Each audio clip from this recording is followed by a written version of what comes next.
Good morning students. मैं doctor Shweta Gupta. आज हम पढ़ेंगे determination of the distribution of grade, जिसे हम हिंदी में कहते हैं ग्रेड के वितरण का निर्धारण। Determination of the distribution of grade विद्यार्थियों की उपलब्धि के स्तर का मापन करने के लिए अक्षर द्वारा ग्रेड देने के दो तरीके हैं। पहला है निरपेक्ष ग्रेडिंग प्रणाली, जिसे हम एब्सोल्यूट ग्रेडिंग सिस्टम कहते हैं, और दूसरा है सापेक्ष ग्रेडिंग प्रणाली, जिसे हम रिलेटिव ग्रेडिंग सिस्टम कहते हैं। तो पहला है निरपेक्ष ग्रेडिंग प्रणाली, एब्सोल्यूट ग्रेडिंग सिस्टम। इस विधि में अक्षर ग्रेड प्रदान करने के लिए कोई पूर्व निर्धारित स्तर चुन लिया जाता है। ऐसा हम दो तरीके से कर सकते हैं। पहला, यह तय कर लिया जाता है कि किस अक्षर ग्रेड को प्रदान करने हेतु कितने प्रतिशत अंक चाहिए। दूसरे शब्दों में, मूल्यांकन परिणामों के रूप में विद्यार्थियों की जो प्रतिशत अंक प्राप्त होते हैं, उनकी अलग अलग विस्तार सीमाएं बनाकर उन्हें भिन्न भिन्न अक्षर ग्रेड प्रदान कर देते हैं। जैसे आप यहाँ देख रहे हैं, ये ग्रेड दी गई है और ये प्रतिशत अंक है। ए ग्रेड दी जाएगी जिन्हें 80 से 100% अंक मिले हैं, बी ग्रेड 70 से 79%, सी 60 से 69%, डी 50 से 59% और ई 0 से 49%। निरपेक्ष ग्रेडिंग का ही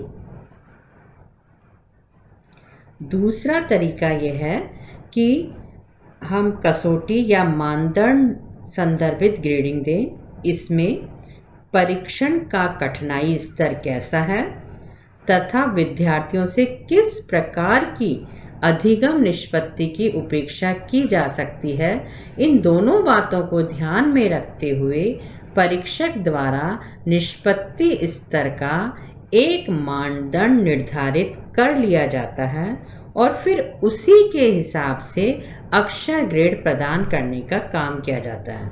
किन दो बातों का ध्यान रखा जाता है कि परीक्षण का कठिनाई स्तर क्या है तथा विद्यार्थियों से किस प्रकार की अधिगम निष्पत्ति की उपेक्षा की जा रही है। दूसरे शब्दों में हम कह सकते हैं कि विद्यार्थियों का मूल्यांकन करने से पहले ही यह निर्णय ले लिया जाता है कि विद्यार्थियों की किस प्रकार की उपलब्धि या निष्पत्ति उनको कौन कौन से अक्षर ग्रेड दिलाएगी। जैसे यहाँ आप देख रहे हैं सारणी में कि ग्रेड ए ग्रेड मिलेगी, निष्पत्ति स्तर है, परफॉर्मेंस लेवल है, पूर्व निर्धारित उद्देश्यों की प्राप्ति के संदर्भ में जो उत्कृष्ट कार्य कर रहे हैं, आउटस्टैंडिंग है, उन्हें ए ग्रेड, बी सामान्य से अच्छा अबव एवरेज, सी सामान्य एवरेज, डी सामान्य से नीचे बिलो एवरेज और ई बहुत ही कमजोर वेरी पुअर। तो इस तरह से हम निरपेक्ष ग्रेडिंग निकालेंगे। दूसरा आता है सापेक्ष ग्रेडिंग प्रणाली, रिलेटिव ग्रेडिंग सिस्टम। इस विधि में विद्यार्थी की अपनी कक्षा या समूह विशेष में अपनी उपलब्धि या निष्पत्ति के आधार पर जो सापेक्षिक स्थिति है या मेरिट है, पोजीशन है, उसी के आधार पर ग्रेडिंग कर दी जाती है।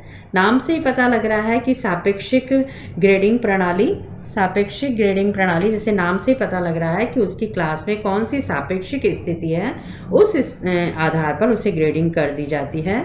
व्यवहारिक रूप में इस प्रकार के ग्रेड वितरण में हम सामान्य वक्र वितरण, जिसे हम नॉर्मल प्रोबेबिलिटी कर्व कहते हैं, के सिद्धांत का अनुसरण करते हैं। इसके पीछे यही मान्यता कार्य करती है कि विद्यार्थियों की किसी भी एक निश्चित जनसंख्या में अंकों का वितरण सामान्य वक्र वितरण के अनुरूप ही होता है।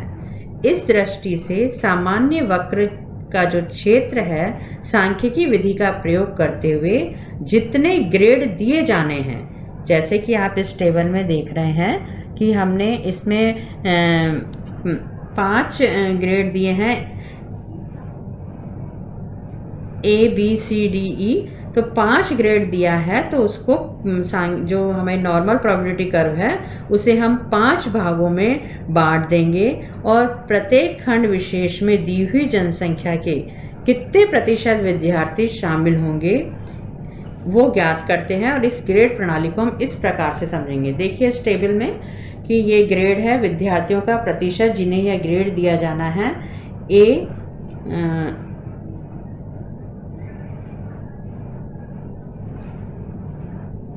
ए ग्रेड दिया जाएगा कक्षा या समूह के शीर्षक 7% को, बी कक्षा या समूह के शीर्षक से नीचे 24% को, सी कक्षा या समूह के मध्य के 38% जो स्टूडेंट्स हैं डी ग्रेड मिलेगी कक्षा या समूह के मध्य से कुछ नीचे 24% को, और कक्षा या समूह के सबसे नीचे वाले 7% को।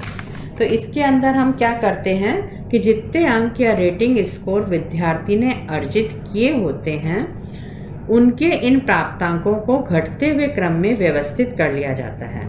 किसने कितने अंक हैं इसकी पहचान हेतु उन विद्यार्थियों के रोल नंबर भी साथ लिख दिए जाते हैं। और फिर जैसे कि इस टेबल में आप देख रहे हैं कि शीर्ष के 7% विद्यार्थियों को ए ग्रेड, उसके बाद के 24 को बी ग्रेड, उसके नीचे के 38% को सी ग्रेड, बाद के 24 तथा सी को क्रमशः सी तथा डी ग्रेड प्रदान कर दिया जाता है। तो इस प्रकार से सापेक्षिक ग्रेडिंग प्रणाली निकाली जाती है।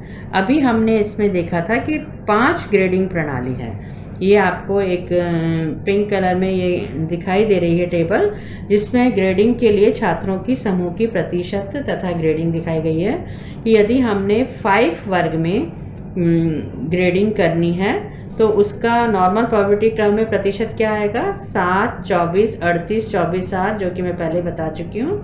ग्रेड दिया जाएगा A, B, C, D, E 5 बिंदु पैमाना ग्रेड। यदि 7 वर्ग में उनको विभाजित किया गया है तो उसका प्रतिशत रहेगा 3, 7, 22, 35, 22, 7, 3 और इनको ग्रेड मिलेगी O, A, B, C, D, E, F। यदि 9 ग्रेड प्रणाली है तो उनका प्रतिशत निकलेगा 4, 7, 12, 17, 20, 17, 12, 7, 4। तो ग्रेड दी जाएगी O, A+, A, B+, B, C+, D और E। इस तरह 9 बिंदु पैमाना रहेगा और जो ये बीच का है उसे हम सामान्य समूह कहते हैं, जो नॉर्मल प्रोबेबिलिटी कर्व में बीच में आता है। तो स्टूडेंट्स आप आज ये समझ गए होंगे कि ग्रेड के वितरण का निर्धारण हम किस तरह से करेंगे। Determination of the distribution of grade एक निरपेक्ष ग्रेड प्रणाली है और सापेक्ष ग्रेड प्रणाली है। आप इसको समझें और देखें। Thank you.